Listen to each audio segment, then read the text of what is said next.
of potentially bad counter matchups. I would love to see an LPL team pull out the Yasuo because, man, that matchup is so hard to play for Twisted Fate. True. Wind wall's a pain in the ass. Let's be honest, though. Probably not going to come out from either of these teams. Icon did play Yasuo in Spring. Icon is one of our players who is more willing to reach on the depths of his champion pool, but when they lock in Lee Sin, you don't think so. And again, now to me, the thing I'm questioning is, do OMG just pull out the Kalista here, or do they just go for the Ashe? Okay, they're going to get the 80 carry, and you get your answer of Kalista no priority. And remember, this was a team that was just blinding Kalista Tark, even in summer, even this split. But Ashe obviously always seen as a good matchup into the Kalista, so I do like the kind of shift for OMG. Kind of shows you how much have changed coming into the second half of the split, while for LGD, this draft has been so different. Bard priority over anything else, and against the Jhin player himself, Kramer says, have at it.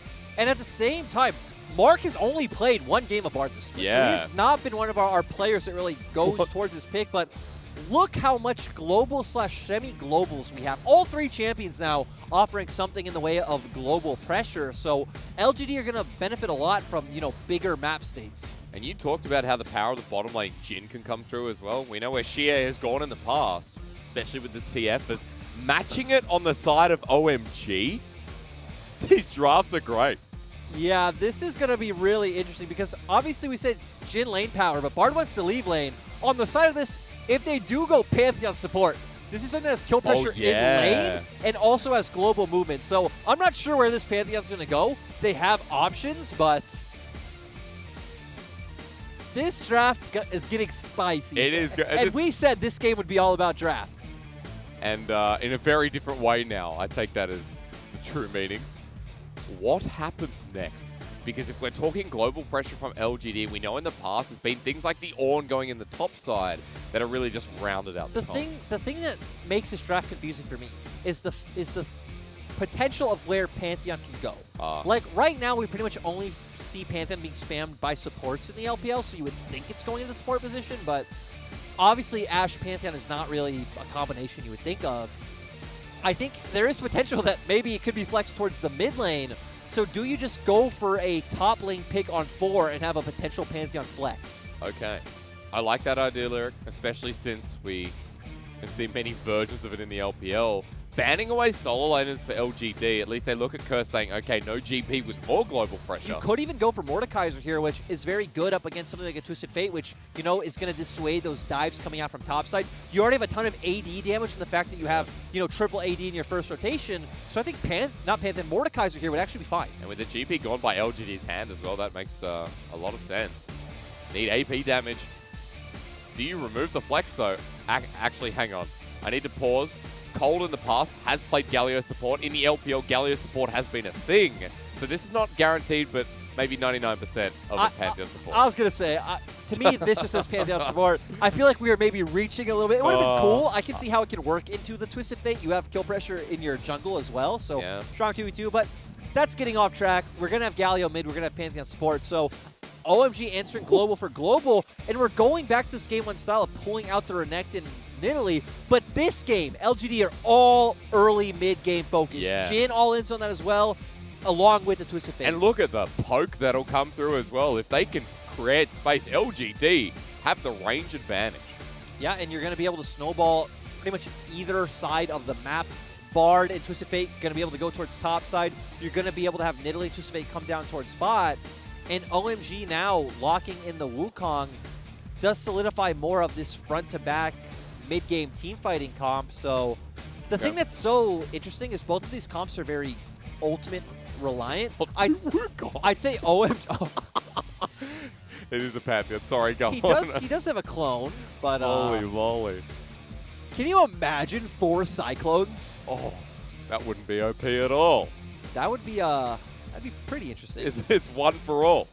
But yeah, going back to win conditions, OMG obviously have this kind of more wombo combo style composition, right? You send in Wukong with the ultimate as well as Pantheon. Galio follows them in, and then hopefully you can just burst everyone out in kind of one rotation. The danger with that is it does leave SMLZ on his own. And for the side of LGD, it's just a pick comp, right? We're playing around the Twisted Fate ultimate, trying to find a lead in the early game by snowballing our side lanes. And then you can kind of transition into this more, not necessarily siege, right? But you can sit in front of enemy turrets, open up the Jhin ultimate, throw down the spears and the Twisted Fate Q like you were talking about, and be able to take these turrets. It's just interesting to me that we've had such a dynamic shift to Jhin as an AD carry being on people's minds. Like, a couple of weeks ago, this was an AD carry that we didn't see at all. And then who was, I think it was Shubin from DMO who picked it out the first time. SMLZ was after that because he's always been a Jhin player. And now even Kramer's looking at it, so we saw Huanfeng play 2 games in a row as well. So yeah, Jhin is now definitely a fringe part of the LPL meta. And the way it fits in, you've already talked about it, how this early to mid-game snowball needs to get rolling, thanks to Peanut and Xie with the global pressure. We'll see which lane he goes towards. I believe there is a pause, otherwise we'd be running straight on in. But you would expect top, like the fact that they have Bard and Renekton, it's like, okay, so Bard is a lot more about hovering to other sides of the map, and Renekton, of course, is a champion that really wants to get ahead to be useful. Though that's not to say they don't have the options to go bot, because you even think about it, Destiny bot, you Tempered Fate the turret, and now you have a very easy setup for killing the bot lane. So, yeah. The thing that's fun about LGD's comp is that it does have options in where to play, or even just supporting the Nidalee and invading an enemy red buff. I think we're getting to a point where for LGD to finish out this series, throwing a spanner into the works with a draft like this just feels super different. It feels like, all right, we're going to all in on this final game and pick up that much needed win. Yeah, it's going to be really interesting. And even for the side of OMG, their comp is kind of different in the sense that, okay, you look at it initially, it's like, okay, a lot of the damage is going to be reliant on the AD carry, but at the same time, throwing in a Wukong, throwing in a Pantheon, it feels like it does shore that up a little bit, and especially these champions building Black Cleavers, it's really going to benefit from one another, and it's going to be interesting to see kind of how they can get into this game. I just love the insinuated BM of Kramer pulling out SMLZ's best and, you know, most profound champion in the past against him. SMLZ was always known as the Jhin player here in the LPL, and seeing Kramer on it in Game 3 fills me with a lot of excitement. Now, we are waiting to get into this game. There is a bit of a delay, unfortunately. We'll find out exactly what that is. You know, doesn't that feel fitting for this series that we've had 2 40-minute games, now a delay? Dude, we're going all night. Hey, LCK is going to finish, and then all those fans are going to come over and be like, what's this? Only first series? And it's 7:30 China time? It's going to be interesting. Hey, you're stuck with me for the next 4 hours? Whoa, hysterics. It's never stuck when I'm with you. You're joined with me for the next 4 hours. We're brothers in arms. Oh, God. Well, how would you like to hear a story of my day yesterday? While you were tri-casting, I was out in Nanxiang, apparently the birthplace, or one of the birthplaces of Xiaolongbao. Not the jungler for people out there listening. The dumpling, the soup dumplings. Very nice. There's actually some cool food markets out that way as well. You know, I love the soup dumplings, but there's always that time, like the first time you go when you are too excited, too eager, and you eat them right away, and then the soup burns the inside of your mouth. Yeah. So if any of you do ever end up eating soup dumplings, don't rush. Be patient. I'm glad my, you know, my friend who I acquired there. No, you know, of course I was going out with very special person. But apart from that, I made friends with the owner, who in my broken Mandarin, I talked to him a little bit about his life. And he's happy to see me there enjoying. Where's this story leading to? What's the, like, epic climax? I don't know. I was going to try and give a shout out to the store, but I don't know the name of the store. It was like off the branch of the street, you know. It was very like a casual walk in and just dine, you know, off the street. I love like side shop street food, you know, that kind of stuff. I don't mean to like tear you down when you're clearly so up, but that story felt like that second game where it's like, okay, slow build, we're getting somewhere, we're going somewhere. It's like, well, my point of the story was I wanted to shout the store, but I don't know the store. They were the best Xiaolongbao I've had. I think How many have you had, though? I've had many different, because like Australia's got a wide variety of food. I think the best part about Sydney is like it's very diverse with its different cultural eats. The best part about Sydney, though I've never been to Sydney, is probably the meat pies because that's the best food Australia. That's the best part about Australia. And yes, getting a Vinnie's meat pie. If you go to your servo or you go to a news agency or where we get pies from, Australians, where do we get them from? I just want to say to my fellow Coles, Americans or even anyone in Europe, if you've never had an Australian meat pie, you are missing out. You are missing out because meat pies are the best thing since sliced bread. To one of my old housemates, Winston, who is Australian, you understand? I have received an announcement. SMLZ took approach velocity, which actually has been disabled on 10.13, so ban picks will be remade. Everything stays the same. Yeah, just a heads up, approach velocity, while we haven't been seeing it, it does have a bug. Now, Lyric, I looked into this, and funnily enough, if you kill someone when you have approach velocity enabled, you actually permanently get that until the champion respawns. So that is the reason why we're not seeing it. I thought we were paused because we were going to get 2 Wukongs, which sounded pretty fun, but yeah. I guess having to remake because of approach velocity is quite understandable. If ban pick's not being redone, that's great. There we go. There we go. We're running into it. What a fun draft to finish off the series.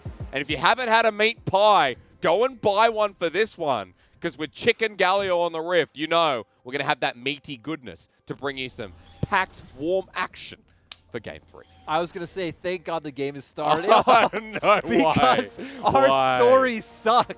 What do you mean? We're not good storytellers. Okay, so with meat pies, you can go a different route. You can get chicken pie. Like, people know chicken pot pie. You're from America. Yeah, but that's... it's not the same. A meat pie is beef, and you can get a bit of cheese or like a steak and cheese. Those are the nice ones. So there's 2 good brands in Australia. You want Vinnie... I said Vinnie's before. Villies. Not even true Australian. No, Vinnie's is a clothing brand in a second-hand store. Goes to a good cause.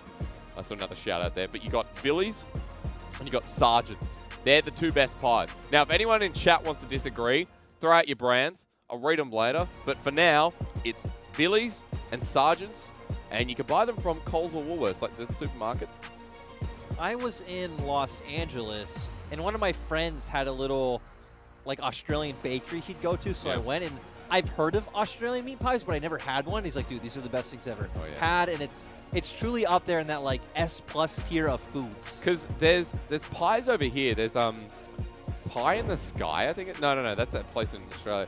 It's I forgot what the place is called, but they do pies, but it's not an Australian pie. It's like overbaked and so much pastry. Wait, we were talking about this with Munchables, and I remember he did not respect the Australian meat pie. Well, I do not respect him. I mean, I think he said England also has meat pies. Yeah, but... Which I guess would make sense. Talk to me when you've had an Australian... Munchables, I know you're not here, but we need to have a chat. Because I'll tell you one thing, nothing beats it. And I'm glad you're on the same train with me. Because I mean, I've never had an English meat pie, so... I haven't had one either, but I know. I'm gonna be biased. There's no way you beat an Australian meat pie. Wow. Maybe it has some value in its own way, but no way does it come close. As a side note as well, have you had a sausage roll? Probably not. So, pastry with meat in the middle, but it's wrapped around. If anyone Googles sausage roll, another good thing that you have with tomato sauce, and you can do barbecue sauce in that as well, even a bit of mayonnaise, garlic aioli, that works. That's something we were talking about earlier. God, I'm hungry. Where you said, like, mayonnaise on fries. As an American, I just can't understand because, like, our mayonnaise is different. Yeah. I remember when I went to Europe for the first time and they gave me that as a side. I'm like, this is disgusting. Then you try it and it's, like, the best thing ever. Oh, yeah. With garlic aioli, fries are just great. And chips. I'm sorry, they're called chips. Food culture in other places, like not America, is just so good. Yeah. The thing about America is, like, we have a bit of it all, but we don't have it as good.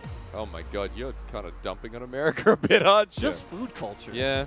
I mean, you used to... I would say there are more foods accessible than, like, other places. Like, obviously, anywhere you live in America, you can find, like, Mexican food or something along those lines. You were telling me you used to live near a really good Mexican place. Yes, I did. It was... I really, really want some food. I'm hungry because... Maybe we should stop this conversation because maybe people in chat now also really want food. They're by their computers. This is why I said we suck at telling stories. No. What do you mean we suck at telling stories? We're telling great stories. We're telling the stories that matter, and this is the biggest thing. I feel like we're spitting truth. We're speaking from the heart. And isn't that what matters in life, guys? We've got another series after this, and then we can eat. Yes. And we will eat healthy, because we're looking after our weight. We don't cast tomorrow. And we don't cast tomorrow. So, tomorrow you guys are luckily going to be graced with the amazing voices of Munchables and Dagda. The only problem with that is he thinks and is wrong by thinking that his pies are better. As we are waiting for a pause, just a quick update for you. The wrong rune was taken by SMLZ running into this game of Approach Velocity, which is banned on 10.13. They remade picks and bans. We haven't had any further update as to what is happening now. We were loading onto Summoner's Rift, but then stopped. Maybe someone sneezed on a keyboard. I don't know.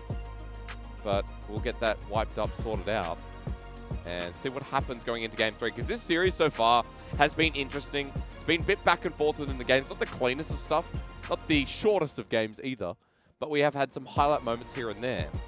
I did put out a tweet that was very harsh. We've had some good moments from both teams. I think this should top half of the map, right? We had good performance from Longshing on the Volley Bear.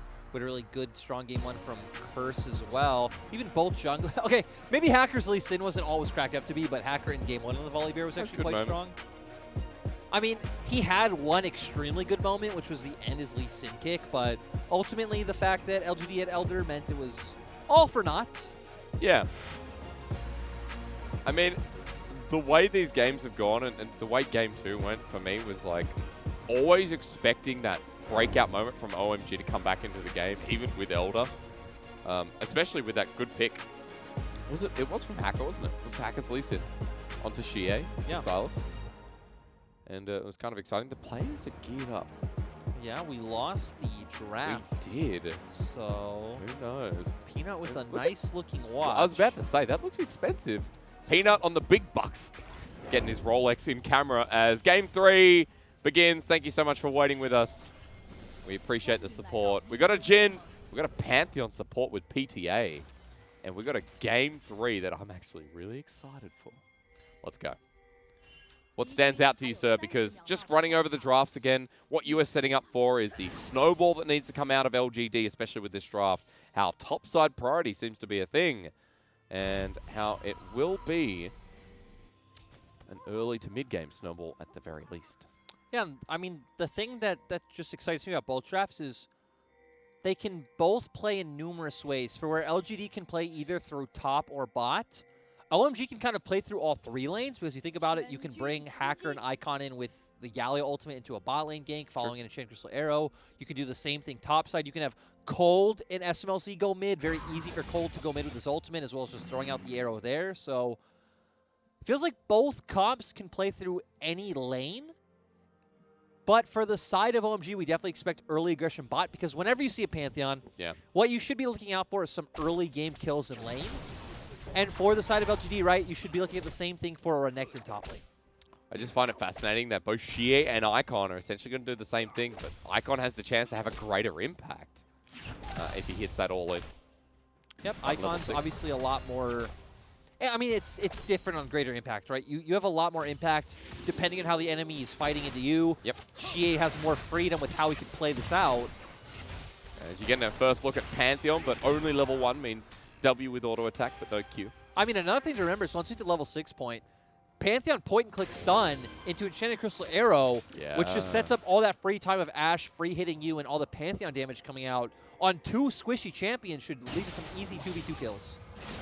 Level 6 from Wukong, Hacker, a lot of CC on OMG in this Game 3 draft. As Hacker's towards bottom side for now, Peanut top side. And all of LGD's squishy, actually, you talking about that as well. Like, all the CC coming out, they lock anyone down. They're just dead. Longshing going to be the tankiest member of the team. Is flashing away on the turret, but Curse has stayed too long. No! That's a blunder from what we call a top 5 top laner. I still don't even know how you get Longshing in this position. He's level 2. He's on 5% HP as the Renekton against the Wukong. It was the biggest bait. Maybe he did it on purpose. Sure, let's give Longshing the credit, guys. Calculated, and he does now have 2 Dorans, so if anything, he should come out ahead now. And Hacker looking for the skank. Galio obviously is always a great champion to set up for mid lane ganks because he does have that taunt. Curse has been having a decent enough series, though. And he's been dove multiple times. This time he did the diving and fails. With the flash here mid from the support Pantheon. Xie did not expect that. And that was so beautiful, right? This goes back to our earlier conversation of that this comp can play out through any lane. It really can. Nice to see them look mid early, try to set Xie behind, and even set up an early snowball for Hackers Lee Sin, which has obviously been a standout champion all split despite last game. And put balance in for OMG where they just lost out topside so heavily by a dive under turret.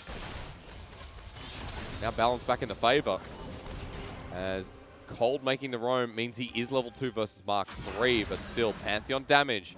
Let's come out early. Obviously, though, he doesn't have Ignite anymore, and the fact that he doesn't have Flash means that he can't just go for those easier all-ins.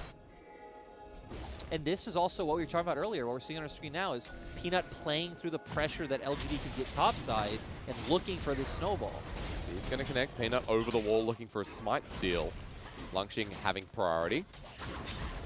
Not even going to need the smite. Hacker just forced to relegate to the smaller Krugs. He's lucky that neither of the junglers actually had smite, so it didn't matter that his wasn't up yet. True. And obviously Hacker not feeling comfortable to jump in against the Italy. Full shot used by Kramer, not on Cold. All right, this game started off with a bang. I mean, let's be honest. Even though we said, hey, okay, early game, mid-game comps, both of these comps obviously come online at level 6, and we've already set up that they're both pretty ultimate reliant, right? We need the Destiny and Tempered Fate on one side, and OMG's comp needs pretty much every ultimate other than Hackers, right? Their comp is very Wombo focused, or at least needs those big ultimates to come down to set up the picks that they need. Well, Hacker's going to be the follow-through at the very least. He's down bottom side once again with Mountain Dragon. That has started this game off. Xie is getting close towards 6. Icon 2. But bit of a CS lead here for the Galio because Xie got hit before. And this is the typical... Ooh, I'm actually surprised he's not going for it. I guess because of how long Icon held the wave, but usually that 5.5 minute mark is the recall point for TF, so you can get back on... Ooh, Icon. Yeah, almost gets caught out. Justice punch away. Peanut has the Javelin toss available, but versus 2. OMG very confident here until they get the support. Mark on the backside, into the pit, wants to steal, gets the binding through, but it is secured by OMG. Now out with the magical journey while Cold is low. SMLZ, they're going to use the hero's entrance, now hitting level 6. But Kramer just auto-attacking ways. The spear connects onto Cold. And LGD now relying on the gold card. Flushes away by SMLZ, but health bars in favor of LGD. Peanut goes forward. A great flash from Icon to survive. That deadly flash would have secured the next kill. Overall, just great play by LGD. They use the Dragon as just a tool to set up for a potential Dragon fight. We know that OMG's comp at this level doesn't actually have a lot of CC unless they all run into the Galioton. Of course, Ashe doesn't have any yet, and even Cold just was already low in HP, doesn't have the flash, doesn't have much damage at this point. Allowed for LGD to come out ahead. Cyclone number 1, Cyclone number 2 with Dominus. Does this turn around? Lungshing forced back to the turret once again. And faking the W, but Lungshing's like, whatever. As for Renekton, you don't want the extended trade because you're just giving the Wukong more time to stack up his passive. Oh, Sonic Wave. Here comes the follow-through. Cold's going to take the turret for now. Presses Q. Xie a little bit late on the trade with gold card. He doesn't have any damage this early on. Curse walks away. Flashes with Ignite. Ignore me for now. With the blue card, he gets the trade kill. And overall, that's great. You end up trading 1-for-1, and OMG definitely invested way more in the top half of the map. You haven't even actually lost anything out in the mid lane yet, but you would expect... Actually, the fact that this is a cannon wave and Longshing, I'm sorry, is the one who's going to go answer, you're probably not going to lose it on any gold or XP. But so far, what I'm getting out of this game, Lyric, is like, watch the timings of Xie's ult and Icon's ult. Icon's down, okay, we'll see. As SMLZ caught on the bottom side, Deadly Flourish will connect too. But right now, just trying to bully him out with Peanut on the horizon. Through the magical journey, it's still there. The Javelin toss won't nail down, though. And that could have been a kill for Peanut, but SMLZ will just say, okay. Yeah, and overall, just good trading coming out from LGD. Nice portal from Bard. And we've always talked about how much of an annoyance Bard is for all the like plays and escapes you set up just from your tunnels. And a lot of guaranteed kills are a lot less guaranteed when you can just go through that tunnel, be on your side of the map or right under your turret. It's quite frustrating for OMG to deal with. But let's come back to my other point. Xie ult down, good for Icon. Icon ult down, good for Xie. Or does it not matter? Or are we just still talking about matching here? Because what we've seen so far... I don't understand your point. Are you asking me if both their ults being down are good for each other? No. When one ult's down, you saw Xie react topside. Yes. Yeah. So, okay, good. Great. Good chat. No problem, man. But the thing that actually jumps out to me is the fact that Xie is really close to that Rod of Ages. That's true. And we see, you know, Icon right now is still only sitting on some components, so it's going to be much harder to kill once he starts getting more HP on the Twisted Fate. And right now it is just a matter of time before he gets that Destiny up. But Icon obviously going to have that first potential play, like what seems like you were just talking about with his ultimate coming up first. And SMLZ now having the Enchanted Crystal Arrow sets up for the spot side play. Now I understand what you're talking about. Yeah, there we go. Look, it visually came together. I started talking about meat pies and my brain got a little bit fuzzy. As topside, meanwhile, Lungxing is kind of pushing this forward. We've seen Renekton versus Wukong before, but Lungxing doing a great job of bullying him out. Curse takes the trade and heads on back. 2 bits turret plating plus a massive CS lead. 25 in the making with LGD having topside control and the Rift Herald. This is an early gold lead and then some with this objective now secured. And the fact that Icon's just been getting pushed in means they haven't been able to set up this play bot. Even just nice hover by Kramer and Mark to not give them a window to set up anything like an Enchanted Crystal Arrow into Pantheon follow-up. We can even see now on our mini-map that Kramer is very aware of what they want to do and is giving the proper respect for it. Might get punished now as he's finally walking up the turret. I guess the wave going down means he can go on in, but there you go. LGD with a massive push, and they're going for inner. Curse is nowhere nearby, and Kramer's now safely back in lane. Yep. You don't obviously not going to get the turret, but still nice that it does get the charge off. Just, you know, a bit of an extra luxury damage coming out. But that is a big gold lead for LGD out of pretty much nowhere. Yeah, this also gives Xie the Rod of Ages that we were talking about, so going to start stacking that one up relatively early, while Icon, you know, obviously sitting on some gold, but not quite sure how far along he is to that first item spike. Obviously, typically we do see the Proto Belt coming out from Galio. Yep. Still far from it, sitting in lane with a bit of CS lead himself. Xie has the kill to even that out. I just want to come back. He stayed actually. Okay. Oh, but I'm sorry, keep going. No, I was going to say that this gold lead, though, is expected of LGD through the draft you set up. The early to mid-game snowball. LGD need to maintain that gold lead. Yep. And need to be proactive across the map as the next dragon spawns. And Peanut spotted out an award. Wants to try and catch out Icon in rotation. Yeah, and it's also just interesting to see how they're going to utilize the Jhin as this comp goes on, because as you can see on your minimap now, it is constantly about Mark hovering on this Bard and giving his presence to pressure OMG. So I wonder if a lot of these fights are going to turn into LGD looking for picks and Kramer just kind of being an ult bot, which is how Huanfeng played the Jhin. He was pretty much just relied on for his ultimate for these slows or to finish off a lot of the kills. That and the W, right? Yep. A lot of chain CC alongside Xie and Lungxing.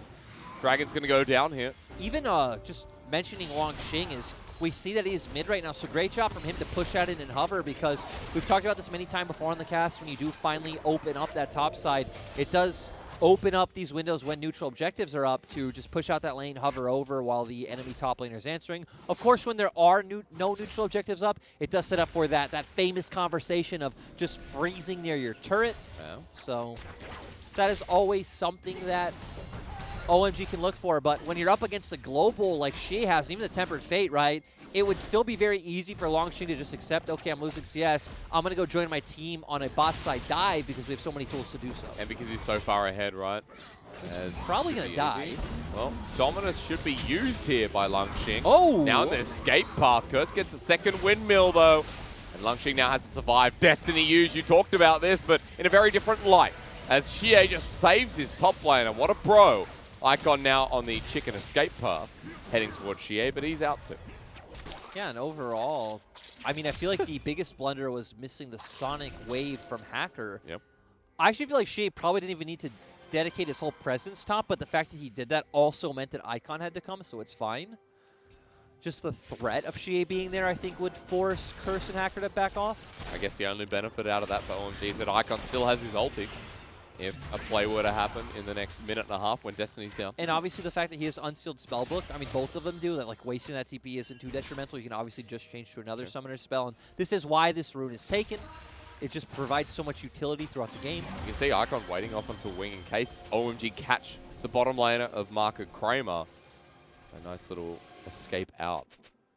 You know, another interesting thing about just the inspiration tree in general, I think a lot of people undervalues the fact of like how much gold it provides. Even if you take something like biscuits, you know, just selling the biscuits, I think they're individually 30 gold a piece. Because you still get the extra mana from selling the biscuits. You don't actually have to use them. Yeah, so very gold efficient rune tree. What are we looking at, bot? I guess the attempt. When was this? That is a good question. I think it's when we saw all the shenanigans. It must have been when all the shenanigans were going on the top side, but ultimately it looks like nothing happened. But, you know, at least we know that nothing happened. Well, when Destiny was used. That gives me a bit of clue. As caught out in rotation is Mark. Escape, I'm not sure, because Icon's coming in onto the blast cone. He'll escape for now. Ignite's been dropped on down. Mark just walks on out of it. See, this is where I would have loved to see the Pantheon drop come in, force out Mark's flash, Cold be in between two members of LGD, which probably wouldn't be a great idea, but it to look extremely We haven't seen one yet.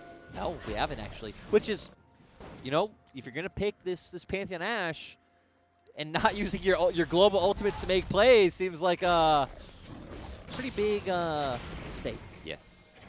With the Wombo combo, we coined it, but at least we can talk about what will happen later in the game if we get there. It's a 3k gold lead for now, but around these objectives, we've still got plenty of them to go around. A minute 40 till the next one in the Dragon. Also, just interestingly enough, we see SMLZ once again going towards the IE rather than the Blade of the Rune King. Yeah. The thing that I guess at least makes more sense in my mind this time around is you are going to be the late game DPS, so I could understand him wanting to go for more of a, you know, scaling damage-oriented route. Sure. There's not many people that you need Blade of the Rune King for on this team anyway. 3 squishy members. Well, she is going to have a bit of HP. So. I mean, they're all relatively squishy, though. You don't have any true tank coming out. As we're going to track items in a game that has slowed down a little bit, but still maintained by LGD. Folks, I want you to look at past the Infinity Edges into the Lich Bane that'll be coming second for Xie. Did we see what Xie's secondary was? Was it Demolish? No, Sorcery. I mean, we definitely saw it. It was a while ago because we had a pause. Yeah. I don't think it was... I think it was Sorcery. Okay. I think if it was the Resolve Tree, it probably would have jumped out to me because we actually don't see Resolve taken here all too much. There's 1 or 2 games of the TS, but the majority, as you said, Sorcery is. Herald's going to go down for a second time. Now, this is going to be a quick reset for Peanut. 30 seconds till the Ocean, but OMG have pushed mid, and they have priority bots. Yeah, still though, OMG, I mean, their comp relies on, you know, pushing out the waves, finding tempo to make these sort of plays with their guaranteed CCs in their compositions, and we haven't seen them go for any of those. Sneaky from Mark. I suspect something's going on in that brush. Peanut does as well, and spots Cold, who takes a spear. Shear's coming in, the ulti lands, and that means Cold stuck in place while the gold card at the ready flashed away from. Eventually does land with Wild Draw sending out a couple of cards. That gives LGD priority here, and bottom side, SMLZ going to be caught out as well. The global use from Icon, the chicken flies on him, but Shielded Ram does not connect, only onto Mark, with Peanut waiting at the back end onto SMLZ, but a good block from Icon, as the curtain call is none for SMLZ. And it's so funny to see how these comps interact with each other, where it's like, okay, global answered by global, you have CC AD carry ultimate answered by CC AD carry ultimate. And both teams just able to follow up, but at the end of the day, LGD are the ones controlling the pace of the game, which is what we'd expect. Even Longsheng, if you look at your mini-map, is still hovering mid, so even just giving them that like map presence on the bottom half of the map. And as Hysterics mentioned 5 or 10 minutes ago, this is what we need to see from LGD's comp. 17 minutes in, it continues forward. Ocean Soul on the Rift too. Still though, it's kind of disappointing that you look at all the tools OMG has, and I was so excited. I thought we were coming in. We were gearing for some blood, Hysterics. We have the ultimate coming out from Pantheon, followed up by an Enchanted Crystal Arrow. Galio going in as well, the Cyclone. But we haven't seen that. No, we have not. Not even once. I guess we'll wait to see it all in fruition. There's got to be a time. Cold, I'm still waiting for the man drop.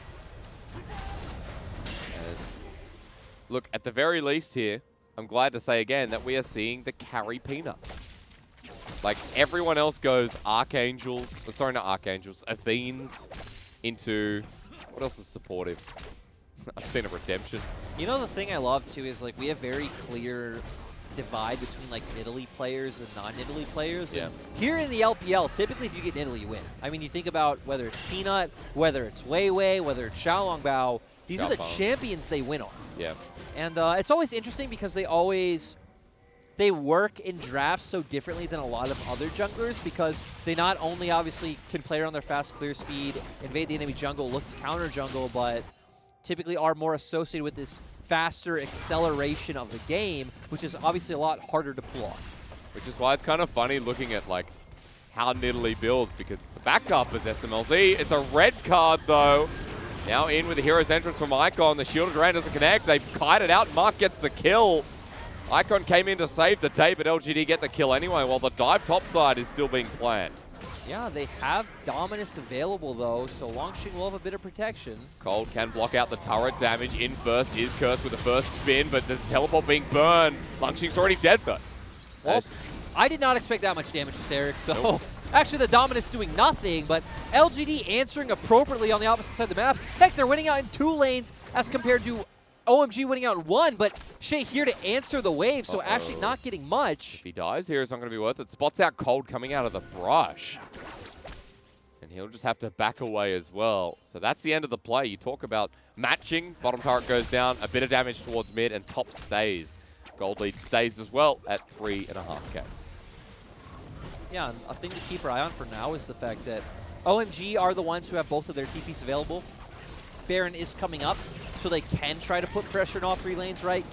Send Curse to the bottom half of the map now, just pull Longxing down, and then I guess the fact that the other two are going to be grouped up as 4-man core means it's actually not too drastic that Xie doesn't have it, but it sets up for what we talked about last game where, hey, you can make this 2-man play on bot side. You can send Curse and Icon, try to find the pick onto Longxing, and then, you know, have the pressure to make a play on the other side of the map as well. Throw Cold into the mix as well.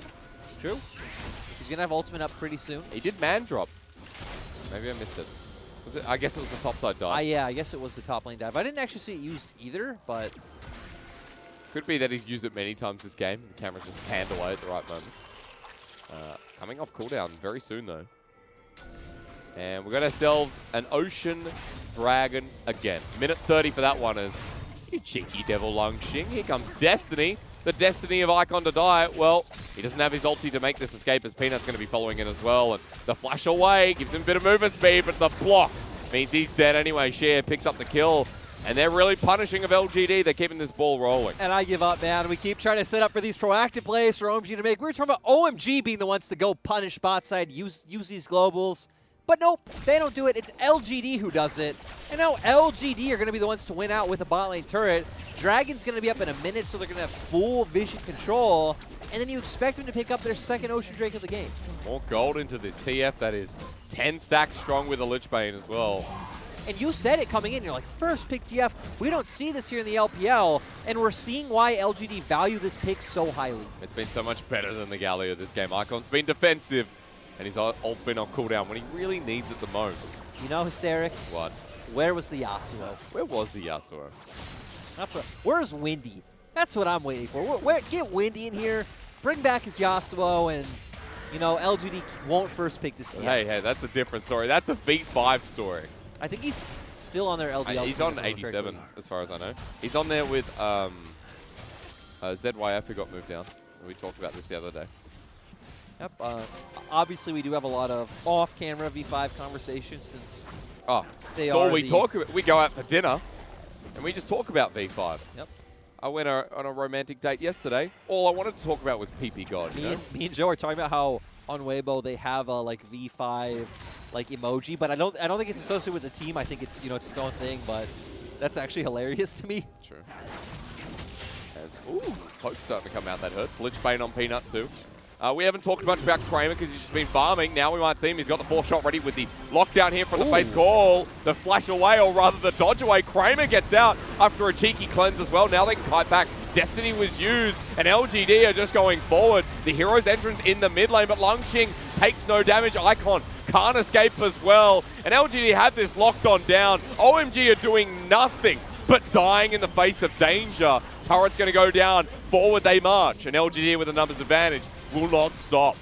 And we saw there, OMG had to use all of their ultimates reactively and defensively, right? They had to use the Enchant Crystal Arrow to back off. The Galio ultimate we saw being used to back away as well. Even Curse's Cyclone didn't feel like it was an aggressive Cyclone to go forward and find picks. It felt like, oh my god, what is going on? We need to get out of here. A lot of healing as well on LGD, as you'll find. If the Ocean Soul goes over, that's going to get even worse. As they're now on Soul Point, but sir, that's a fight I want to watch again, because that felt like LGD were on top of shot calling in that specific moment. Yep, and we saw Kramer get kind of caught out at first, but he has the cleanse, he has a flash, he repositioned, then now they're in a great position. OMG are a bit overextended, and guess what? They back away, but we still see Longxing be able to get in on the fight, and even Shea having the ultimate available goes in, finds the gold card onto SMLZ, and leads to that big play that we saw. Just like game one, or game two, I should say, where Kramer was the focus of OMG, cleanses and gets out again, and this time as a Jhin. And let's think about this. If both of these teams are running these much more early and mid-game compositions, right? These have been running a late game AD carry, but here we see OMG get straight onto Kramer. He does back away, but now Curse is way too far forward. Now Galio ultimate being used defensively. Never seeing a Pantheon ultimate come out for them to even set up for these picks. We see Shea run forward, gets the gold card onto the Ashe, and they pick up two very easy kills. If so much damage, just keep going with those turrets. And we can actually see how Peanut gets on with the fight. And oh, it's actually him to secure the Ashe kill with a great spear, and does just keep going forward as well. And you've already mentioned it. We talked about the carry potential coming from this jungler. We even said it at the start of the series that, you know, we highlighted Shea and Kramer, but Peanut definitely the standout best performer on this team. I mean, so when far. Peanut has his highs, it feels like LGD carried above as well. I don't know if anyone remembers, but I'm pretty sure he was on our second or third All-Pro team in spring, and that felt like a very warranted position for him, despite LGD obviously finishing like 10th in spring. Because LGD were a team that, I think it was low. I think they were 15th because of that bubble down. Exactly. The point was, like, they were one of those teams that had 7 wins, though. So they were in that spot right below 8th. Point is, if you didn't watch in spring, Peanut was single-handedly carrying them to their wins. I mean, it was that slide kick that made him stand out as usual on his Lee Sin. But this game, again, on the Nidalee, it's carry performance with the Oblivion Orb. It's the performance that we expect out of a Worlds quality jungler. And alongside Cher, who's been to Worlds himself, 8 stacks on that Magi. I know, like, everyone now going for that Knight build, buying Magi's pretty much any chance they could. And I just realized wins. 4 out of 5 of these players have been to Worlds. Longxing on RNG. Yeah. Peanut on different rosters.